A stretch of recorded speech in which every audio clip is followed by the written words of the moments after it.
Ayan, update ng aking bahay. Hindi pa tumatapos. Kulang pa guys yung budget. Kaya paunti-unti lang muna ng ipon.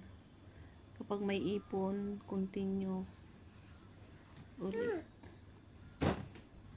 Actually, ang tagal-tagal na nitong bahay ko nung nag-umpisa ako nito nung nagtrabaho ako sa Saudi hanggang ngayon. Hanggang ngayon hindi pa tapos. Ang hirap. Ang hirap magpabahay. Laki ng gastusin. Ang mamahal ng mga materialis. Kaya hindi matapos-tapos. Gawa ng maraming ginagastusan. Hanggang ngayon, paunti-unti hanggang sa matapos. Hirap maging katulong pag ganitong sahod maliit. Ngayon lang. Update lang sa aking pabahay.